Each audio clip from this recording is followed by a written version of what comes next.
von guten Mächten treu und still umgeben, behütet und getröstet wunderbar.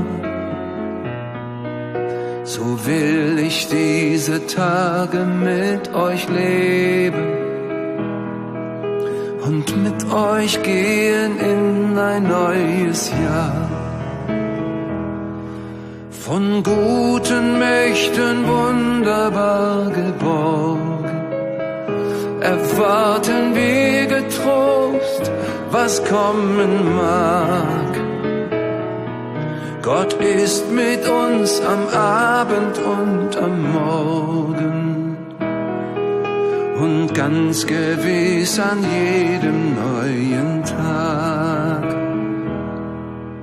Noch will das Alte unsere Herzen quälen, noch drückt uns böser Tage schwere Last. Ach Herr, gib unseren aufgescheuchten Seelen das Heil, für das du uns bereitet hast. Von guten Mächten wunderbar geborgen, erwarten wir getrost, was kommen mag. Gott ist mit uns am Abend und am Morgen und ganz gewiss an jedem neuen Tag. Lass warm und still die Kerzen heute flammen, die du in unsere Dunkelheit gebracht. Für wenn es sein kann, wieder uns zusammen. Wir wissen es, dein Licht scheint in der Nacht. Von guten Mächten wunderbar geborgen, erwarten wir getrost, was kommen mag. Gott ist mit uns am Abend und am Morgen und ganz gewiss an jedem neuen Tag.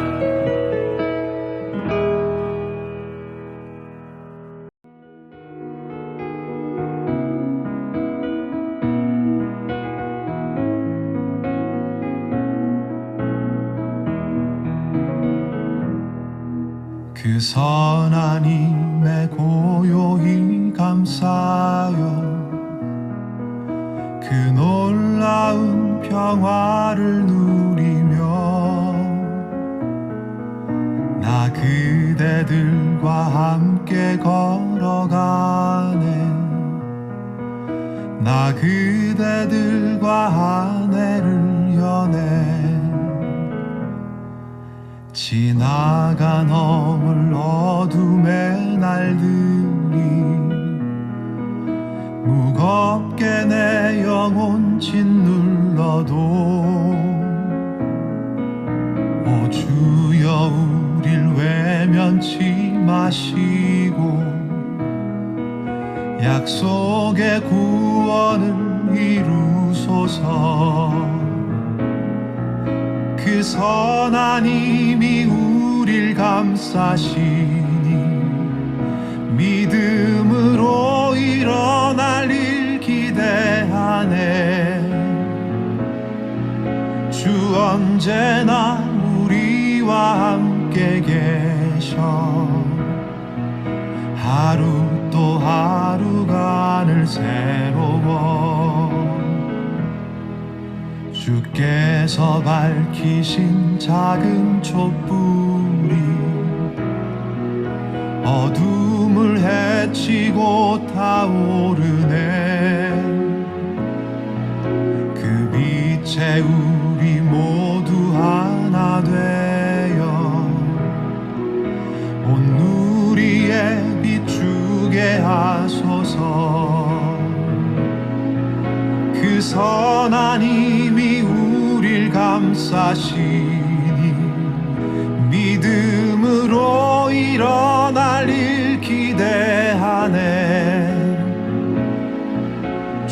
언제나 우리와 함께 계셔.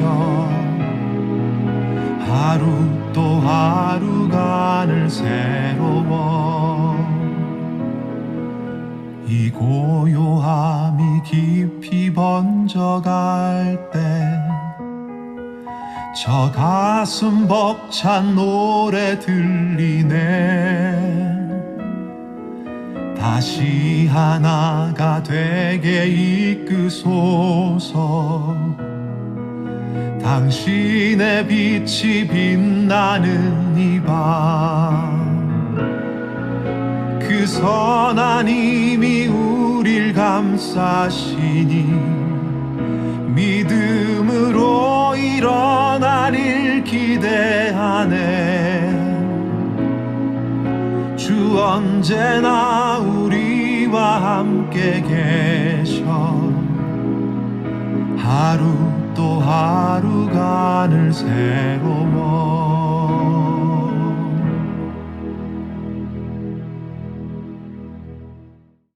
사랑하는 믿음의 가족 여러분, 오늘은 2025년 1월 22일입니다. 하나님께서 우리에게 허락해 주신 이 아름다운 날 수요일 저녁에 하나님의 말씀을 또 한 장 읽고 묵상할 수 있는 은혜의 시간에 함께 있다는 것, 너무너무 감사한 일이죠. 우리 마음속에 하나님의 은혜를 향한 감사의 마음 가득히 안고 오늘 말씀의 은혜 속으로 한 걸음 더 들어가 보도록 하겠습니다. 이제 우리 다 같이 사도신경으로 우리들의 믿음을 하나님 앞에 고백하겠습니다. 전능하사 천지를 만드신 하나님 아버지를 내가 믿사오며 그 외아들 우리 주 예수 그리스도를 믿사오니 이는 성령으로 잉태하사 동정녀 마리아에게 나시고 본디오 빌라도에게 고난을 받으사 십자가에 못 박혀 죽으시고 장사한 지 사흘 만에 죽은 자 가운데서 다시 살아나시며 하늘에 오르사 전능하신 하나님 우편에 앉아 계시다가 저리로서 산자와 죽은 자를 심판하러 오시리라. 성령을 믿사오며 거룩한 공회와 성도가 서로 교통하는 것과 죄를 사하여 주시는 것과 몸이 다시 사는 것과 영원히 사는 것을 믿사옵나이다. 아멘. 찬송가 491장 저 높은 곳을 향하여 함께 찬송하겠습니다. 저 높은 곳을 향하여 날마다 나아갑니다. 내 뜻과 정성 모아서 날마다 기도합니다. 내 주여 내 맘 붙드사 그곳에 있게 하소서. 그것은 빛과 사랑이 언제나 넘치옵니다. 괴로움과 죄가 있는 곳 나 비록 여기 살아도 빛나고 높은 저곳을 날마다 바라봅니다. 내 주여 내 맘 붙드사 그곳에 있게 하소서. 그것은 빛과 사랑이 언제나 넘치옵니다.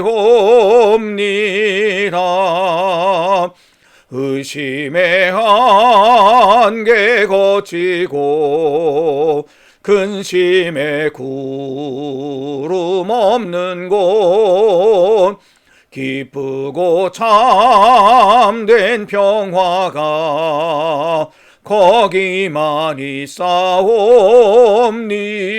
있사옵니다. 내 주여 내 맘 붙드사 그곳에 있게 하소서. 그것은 빛과 사랑이 언제나 넘치옵니다.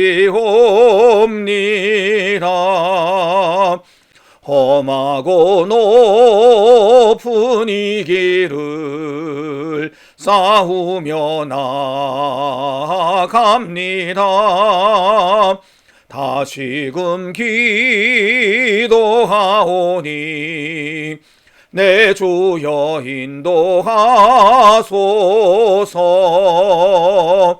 내 주여 내 맘 붙드사 그곳에 있게 하소서. 그곳은 빛과 사랑이 언제나 넘치옵니다. 내 주를 따라 올라가 저 높은 곳에 우뚝 서 영원한 복락 누리며 즐거운 노래 부르리. 내 주여 내 맘 붙드사 그곳에 있게 하소서. 그곳은 빛과 사랑이 언제나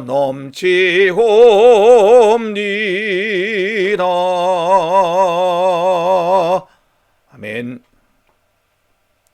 오늘의 하루 한 장 말씀은 출애굽기 31장입니다. 출애굽기 31장 1절부터 18절까지 말씀 다 함께 받들어 읽겠습니다.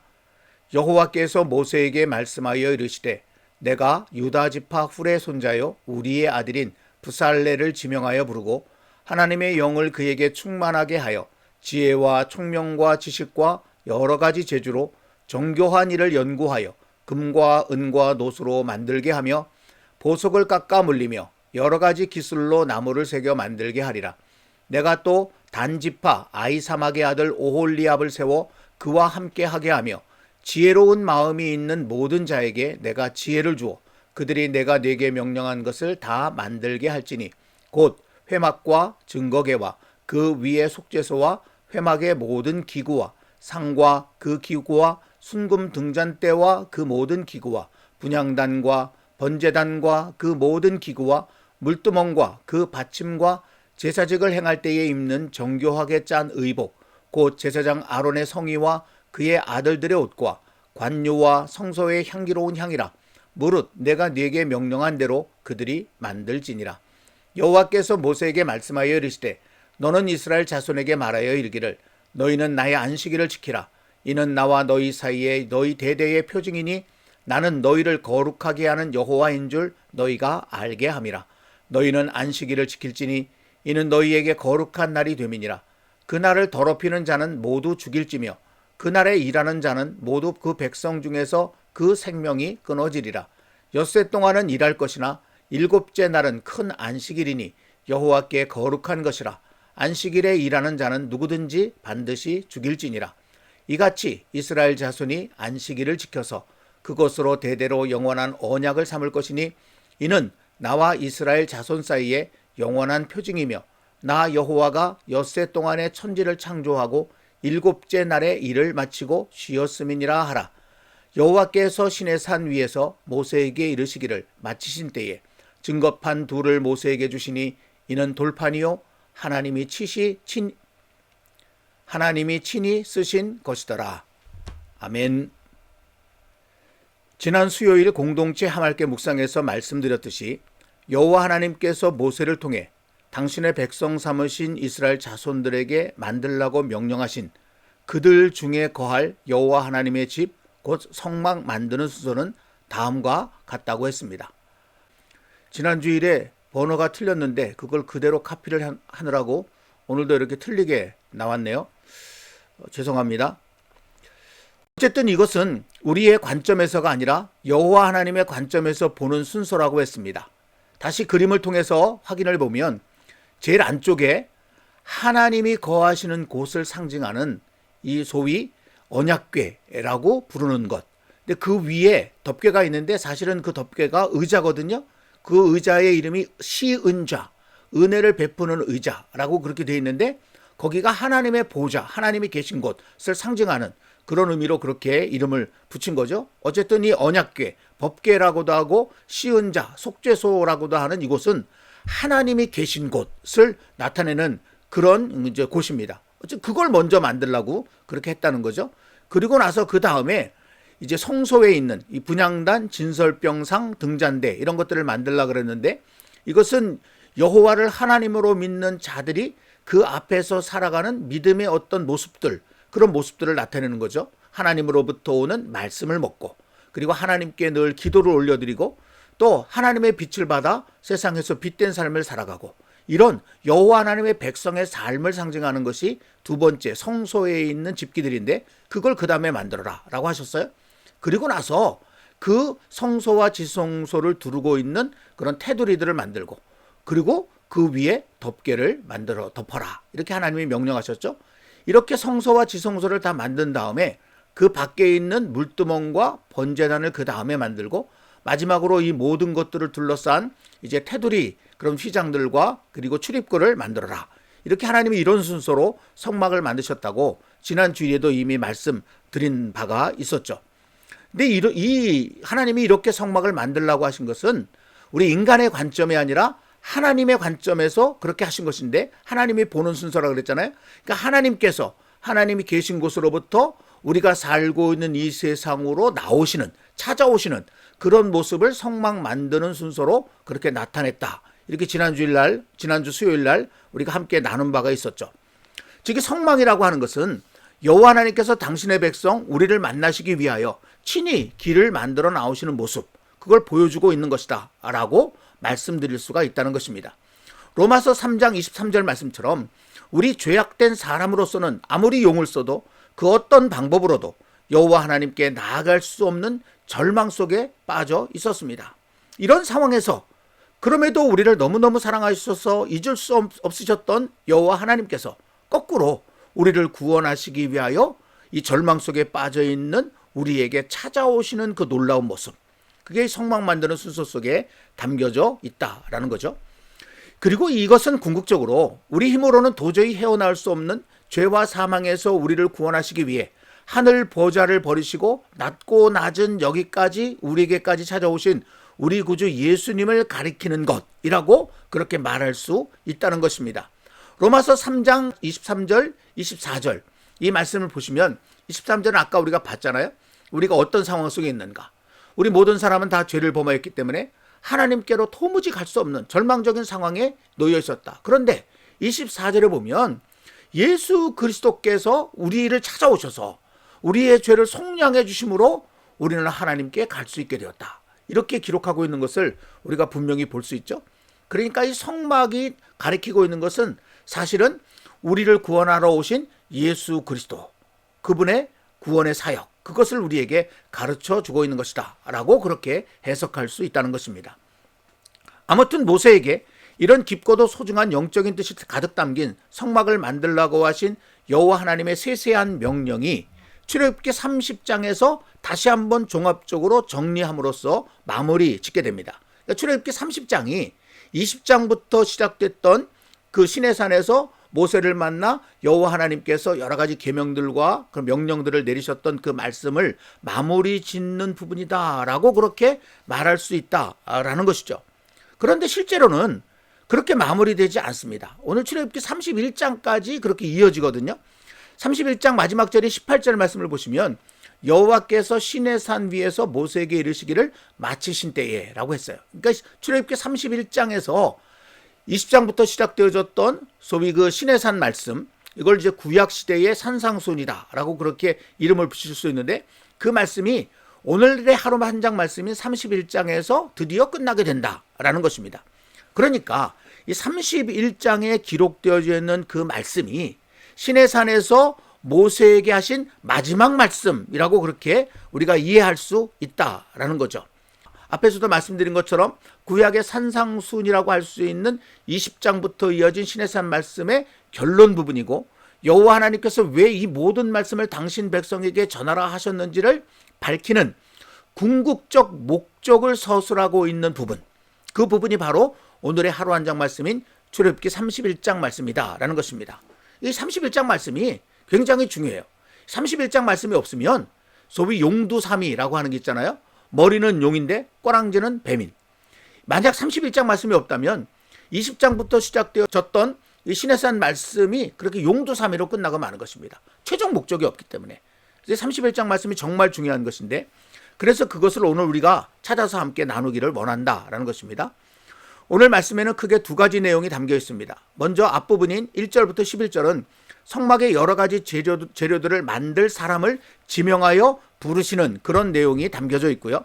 근데 그 중에서도 1절부터 5절까지 말씀은 브살렐이라고 하는 사람을 특별하게 지명하셔서 그로 하여금 성막 만드는 모든 일을 책임지고 주관하게 하라라고 하시는 그런 명령이 기록되어져 있는 것을 볼 수가 있습니다. 여러분, 앞서도 말씀드린 것처럼 여호와 하나님께서 만들라고 하신 성막은 당신 백성인 우리를 구원하러 찾아오시는 여호와 하나님의 구원 계획을 상징적으로 보여주는 것이다. 그렇게 말씀을 드렸잖아요. 그런 의미로 볼 때 오늘 말씀 속에 등장하는 성막 만드는 일을 주관하도록 지명된 이 브살렐이라고 하는 사람, 이 브살렐이라고 하는 사람은 여호와 하나님의 그 구원 계획을 실제로 실천하는, 어떻게 보면 행동대장이라고 이름 붙일 수 있는 그런 사람이다라고 말할 수 있어요. 그러니까 브살렐은 단순히 손재주가 뛰어난 기술자를 가리키는 것이 아니고 하나님의 뜻을, 하나님의 계획을 완벽하게 실제로 이루어낼 사람, 그런 의미를 가지고 있다라고 하는 것입니다. 이제 그렇게 보면 이 브살렐이라고 하는 사람이 어떻게 연결되어지냐면 그게 바로 여호와 하나님의 우리를 위한 구원 계획을 실행하러 이 땅에 찾아오신 예수님, 그 예수님으로 연결된다라고 하는 사실을 우리는 깨달아 알 수 있게 된다는 것입니다. 실제로요, 오늘 말씀을 통해서 이 브살렐이라고 하는 사람이 우리를 구원하러 직접 우리 가운데 찾아오신 하나님의 구원 계획의 실행자, 실천자 예수 그리스도를 보여주는 그림자라고 하는 것을 우리가 알 수 있는, 확인할 수 있는 몇 가지 단서들이 있어요. 첫째는 이 브살렐이라고 하는 사람이 유다지파라고 그렇게 되어 있잖아요. 2절 말씀 속에 유다지파 훌의 손자여 우리의 아들인 브살렐, 여기 유다지파라고 그 지파가 밝혀져 있는 것을 우리가 볼 수가 있습니다. 여러분, 구약성경은 일찍부터 우리를 구원하러 오실 메시아가 유다지파에서 탄생하실 것이다 라는 예언이 오래전부터 있었어요. 창세기 49장에서부터 있습니다. 창세기 49장 8절 10절 야곱이 그의 12 아들들을 축복하는 그런 이제 내용들이 기록되어 있는 가운데 유다에 대해서 이야기를 하는데요. 10절에 보면 규가 유다를 떠나지 아니하며 통치자의 지팡이가 그 발 사이에서 떠나지 아니하기를, 이렇게 예언했어요. 이 규라고 하는 것은 한 나라를 다스리는 왕이 들고 있는 지팡이잖아요. 뒤에 나오는 통치자의 지팡이, 그것과 똑같은 말입니다. 그러니까 규가 유다를 떠나지 않는다라는 말은 유다 지파에서 왕이 일어나게 될 것이고 그 왕이 유다 지파에서 끊임없이 일어나게 될 것이다 라는 그런 말인데, 근데 그 뒤에 보면 실로가 오시기까지라고 되어 있잖아요. 실로가 성경에서 어떤 장소의 이름으로도 등장하지만 이 실로라고 하는 이 말의 뜻은 뭐냐면 평화를 가져오는 자라고 하는 뜻입니다. 그 평화를 가져오는 자가 누굽니까? 하나님의 평화를 이 땅에 가져오는 자, 그분이 바로 메시아잖아요. 그러니까 메시아가 올 때까지는 인간적인 유다 지파의 왕들이 하나님의 백성들을 다스리게 될 것이고, 그리고 그것을 뒤를 이어서 영원한 하나님 나라의 왕으로서 실로 곧 메시아가 오실 것이다, 이런 예언들이 이 야곱의 예언 속에 담겨져 있는 것을 볼 수 있다라는 것입니다. 이 예언을 따라서 실제로 예수 그리스도께서는 유다 지파 다윗의 후손으로 이 땅에 탄생하셨죠.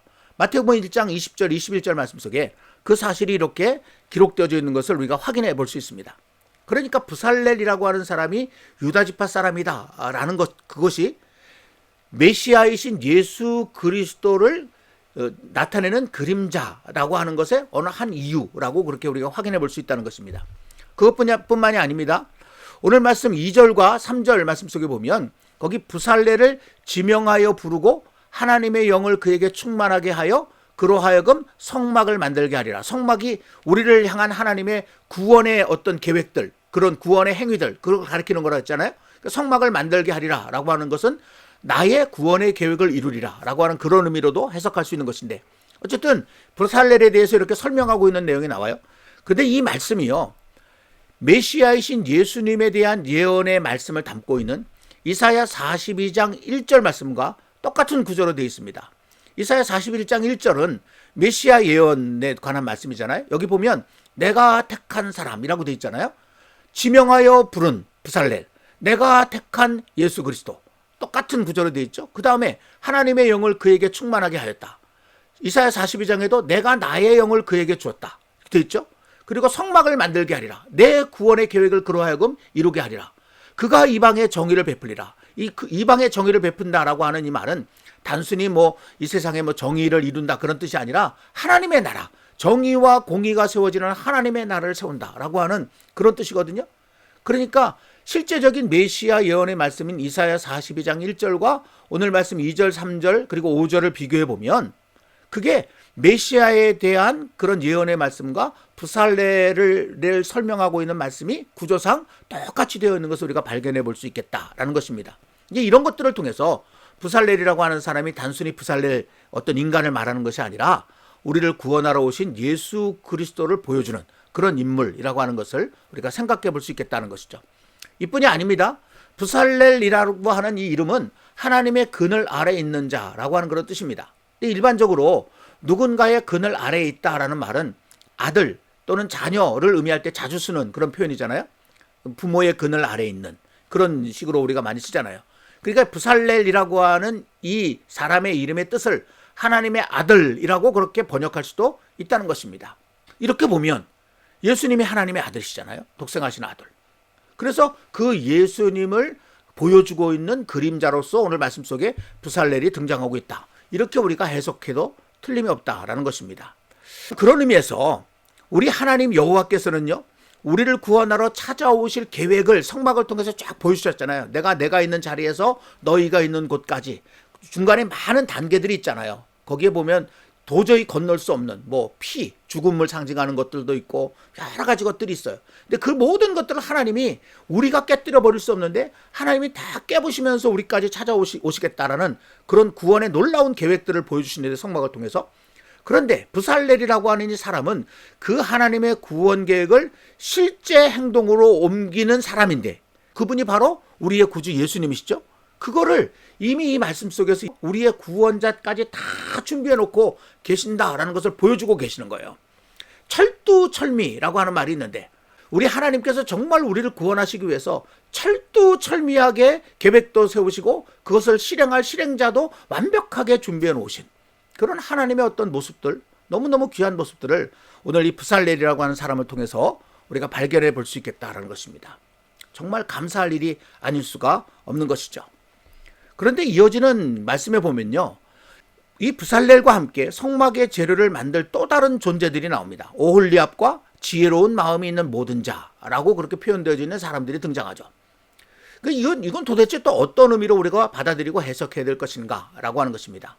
그러니까 하나님의 구원 계획을 이루시기 위하여 우리에게 찾아오신 분이 이제 부살렐이 보여주고 있는 우리 구주 예수님이신데 그 예수님을 통해서 구원받은 사람들 있잖아요. 그 구원받은 사람들이 여기 오홀리압과 또 지혜로운 마음이 있는 모든 자라고 하는 이 범주 속에 들어갈 수 있겠다라는 것입니다. 그러니까 예수님은 우리만이 아니라 세상에 있는 하나님이 선택하신 모든 자들을 다 구원하시기를 원하시는데 그 구원을 시작하신 분이, 완전하게 시작하신 분이 예수님이에요. 그 예수님이 구원을 시작하셨는데 그러면서 이미 구원받은 사람들이 있잖아요. 그 구원받은 사람들이 그 예수님과 함께 하나님의 구원 계획의 완성을 위해서 함께 이렇게 일해 나가는 그런 모습을 보여주는 말씀이라고 이 부분을 우리가 해석해 볼 수 있겠다라는 것입니다.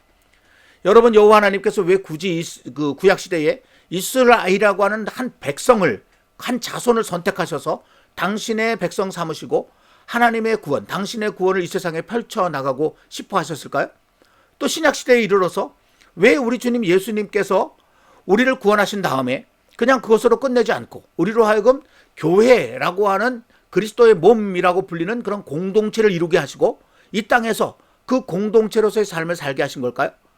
당신과 함께 여호와 하나님께서 원하시는 그 구원의 사역의 완성을 향해서 함께 나아가기 위해서라고 하는 것이죠. 그래서 예수님께서 이 땅의 사역을 마치시고 아버지께로 다시 올라가시기 전에 마태복음 28장 19절 20절에서 이런 말씀을 우리에게 남겨놓으셨는데 너희는 가서 모든 민족을 제자로 삼아 아버지와 아들과 성령의 이름으로 세례를 베풀고 내가 너희에게 분부한 모든 것을 가르쳐 지키게 하라. 이게 뭐예요? 하나님이 세워놓으신 구원의 계획을 너희가 이제부터 이루어 가야 한다라는 명령이잖아요. 그리고 뒤에 내가 세상 끝날까지 너희와 항상 함께 있으리라. 내가 너희 눈앞에서는 사라지는 것 같아 보이지만 내가 이 세상에서 너희와 함께 하나님이 내게 맡기신 그 일의 완성을 향해서 계속해서 일해 나갈 거야. 그러니 너희도 나와 함께 이 일 같이 하자. 마지막 말씀이 그런 의미로 해석할 수 있는 말씀이라고 하는 것입니다.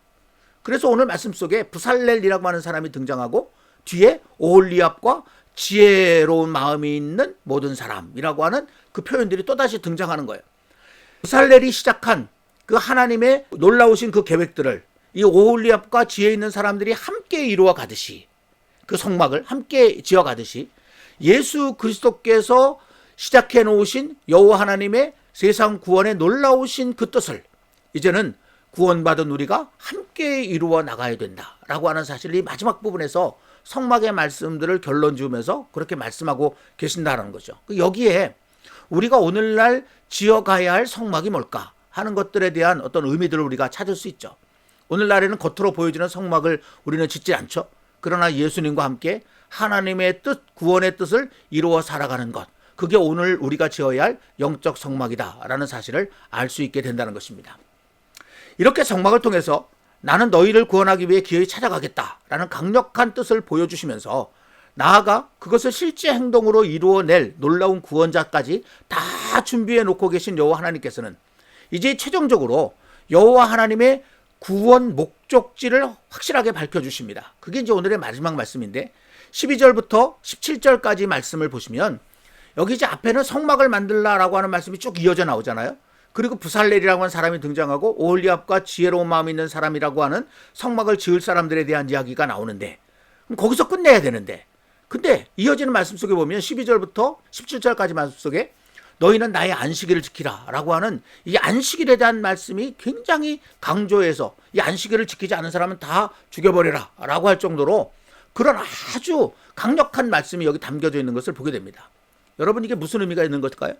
여호와 하나님께서 우리에게 진정으로 주고 싶은 것이 뭐냐면 당신의 안식이라고 하는 것입니다. 당신이 지금 누리고 있는 그 안식, 당신이 누리고 있는 그 생명, 그 기쁨, 그 행복, 그것을 완전하게 우리가 누리는 자리로 우리를 이끌어 가고 싶어 하신다라는 것입니다. 여호와 하나님께서는 우리를 구원하시는 것으로 끝내시는 분이 아니다라는 겁니다. 우리를 구원하셔서 마침내 당신의 안식을 충만히 누리는 그런 자리로 데리고 가시는데 아직까지는 그것이 완전하게 이루어지지 않았어요. 그것은 우리의 이제 완전한 안식은 미래에 이루어질 그런 일입니다. 근데 그것을 잃어버리지 말라는 거예요. 이 세상을 살아가는 동안에 너희를 향한 나의 이 궁극적인 계획, 나의 안식에 초대하려고 하는 내 마음, 너희가 잊어버리지 말아라. 그래서 그것을 마음속에 늘 느끼도록 살아가기 위해서 이 땅에서 안식일을 지켜라 라고 하는 명령을 내리신 거예요. 그러니까 이 세상의 안식은 단순히 6일 동안 열심히 일했기 때문에 하루 쉬라 라고 하는 개념이 아니에요. 이 세상에서 우리가 하나님의 백성으로 구원받은 자녀로서 우리 주님과 함께 그 여호와 하나님의 구원의 뜻을 이루어내는 삶을 열심히 살아가면 그러면 우리에게 정말 우리가 상상할 수 없는 놀라운 여호와 하나님의 안식이 우리를 기다리고 있다. 그거를 잊지 않도록 하기 위해서 이 세상에서 여호와 하나님의 안식일을 지켜라 라고 하는 명령을 내려주셨다라는 것입니다. 비록 아직은 우리가 고통과 아픔과 염려가 가득 찬 세상에서 살아가고 있습니다. 왜냐하면 여호와 하나님께서 구원할 사람들이 아직도 이 세상에 많이 남아있기 때문에 우리 주님께서 지금도 보이지 않는 가운데 그들의 구원을 위해서 일하시기 때문에 그래서 우리도 여기 남아있는 거예요. 그 주님과 함께 그 일을 하기 위해서. 그러다 보니 자연히 흙탕물에 들어가면 흙탕물이 튀는 것은 너무나 당연한 거죠. 그것을 위해서 세상에 남아있는 한은 세상, 이 죄악된 세상이 겪는 고통과 아픔을 우리도 겪을 수밖에 없어요. 지금 우리는 그런 상황 속에 있다라고 하는 것입니다. 그렇지만 이 길을 끝까지 열심히 잘 살아가면 우리 앞에는 진정한 하나님의 안식이 기다리고 있습니다. 그걸 잊지 말아야 한다는 거예요. 이 기나긴 20장부터 시작된 이 신의 산 말씀을 마무리 짓는 이 마지막에 안식일에 대한 계명이 들어있다는 것, 여호와 하나님께서 우리를 궁극적으로 데려가려고 하고 싶은 것이 어디인지를 우리에게 보여주는 너무너무 소중한 말씀이라고 그렇게 느껴보게 됩니다. 히브리서 기자는요, 이걸 분명하게 알았어요. 이걸 느꼈어요. 그래서 우리에게 이런 말씀을 남겨놓았는데 히브리서 4장 9절부터 11절. 그런즉 안식할 때가 하나님의 백성에게 남아있도다. 이미 그의 안식에 들어간 자는 하나님이 자기의 애를 주심과 같이 그도 자기의 애를 주느니라. 이 세상에서 이 육신적인 생명이 이미 끝나서 그에게 맡겨진 모든 사명들을 다 마치고 세상을 떠나간 사람들, 그 사람들은 하나님의 안식에 이미 들어갔다는 거예요. 그러나 우리는 아직 이 세상에 남아있으니까, 그러므로 우리가 저 안식에 들어가기를 힘쓸지니 이는 누구든지 저 순종하지 아니하는 본에 빠지지 않게 하려 함이라. 여호와 하나님의 안식을 생각하면서 그분의 뜻이 무엇인지를 판단해 보면서 그 뜻을 따라 힘들지만 어렵지만 꿋꿋하게 치열하게 살아가는 삶이 우리에게 있어야 한다라는 가르침을 주고 있는 거죠. 사랑하는 믿음의 가족 여러분, 우리 하나님 여호와께서는 사랑하는 당신 백성, 당신 자녀된 우리의 모든 것을 보고 듣고 아시는 분이십니다. 우리의 아픔도, 우리의 한숨도, 우리의 눈물도 우리 하나님 여호와께서는 다 보고 듣고 아십니다. 그러시기에 때가 되면 우리를 찾아오십니다. 오셔서 우리를 그 모든 아픔과 한숨과 눈물로부터 구원해 내십니다. 당신의 생명을 내어 주고서라도 기어이 구원해 내십니다. 하지만 우리를 향한 여호와 하나님의 사랑은 여기서 끝나지 않습니다. 그분은 우리를 당신과 함께 영원히 살아갈 그 참된 안식의 나라를 향해 인도해 가십니다. 너무 오랫동안 죄와 죽음에 젖어 있었던 우리이기에 그대로는 그 나라에 들어갈 수 없어서 때로는 혹독한 훈련을 통해, 때로는 세심한 교육을 통해 우리를 당신의 백성, 당신의 자녀로 갈고 닦으시며 인도해 가십니다.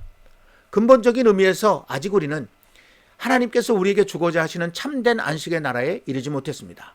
우리 대부분은 지금 인도하심의 단계를 지나가고 있습니다. 혹독한 훈련과 세심한 교육의 바로 그 단계 말이죠. 힘들더라도 어렵더라도 우리는 이 단계를 잘 견디며 나아가야 합니다. 우리 앞에 참된 여호와 하나님의 안식의 나라가 기다리고 있음을 굳게 믿고 이기며 나아가야 합니다. 주님께서 행하시는 그 구원의 행위에 정말 작은 한 조각이라도 함께 참여하면서 그렇게 열심히 구원받은 자로서의 삶을 살아갈 수 있어야 할 것입니다. 출애굽기 20장부터 이어진 기나긴 구약의 산상수훈이라고 할 수 있는 신의 산 말씀을 일단락 지으며 저와 여러분의 마음속에 우리를 찾아와 구원하신 여호와 하나님의 궁극적인 목적, 곧 참된 안식의 소망이 깊이 단단히 자리 잡기를 간절히 소망합니다. 그리고 그 소망 안에서 내가 지금 어떻게 살아가야 할 것인지를 굳게 생각해 볼 수 있는 그런 지혜가 또한 저와 여러분에게 있기를 간절히 소망합니다. 그런 의미에서 앞서 보았던 히브리서 4장 9절부터 11절까지 말씀을 다시 한번 함께 읽음으로 오늘의 하말께 공동체 묵상을 마무리하도록 하겠습니다. 그런즉 안식할 때가 하나님의 백성에게 남아있도다. 이미 그의 안식에 들어간 자는 하나님이 자기의 일을 쉬심과 같이 그도 자기의 일을 쉬느니라. 그러므로 우리가 저 안식에 들어가기를 힘쓸지니 이는 누구든지 저 순종하지 아니하는 본에 빠지지 않게 하려 함이라. 아멘. 찬송하겠습니다. 주 선한 능력으로 안으시네. 그 크신 팔로 날 붙드시네. 절망 속에도 흔들리지 않고 사랑하는 주 얼굴 구하리. 선한 능력으로 일어서리. 주만 의지하리. 믿음으로 주 언제나 우리와 함께 계셔 영광의 새 날을 맞이하리. 승리의 그 날을 맞이하리. 주님께서 가르쳐 주신 기도로 마무리하겠습니다. 하늘에 계신 우리 아버지여, 이름이 거룩히 여김을 받으시오며 나라가 임하시오며 뜻이 하늘에서 이루어진 것 같이 땅에서도 이루어지이다.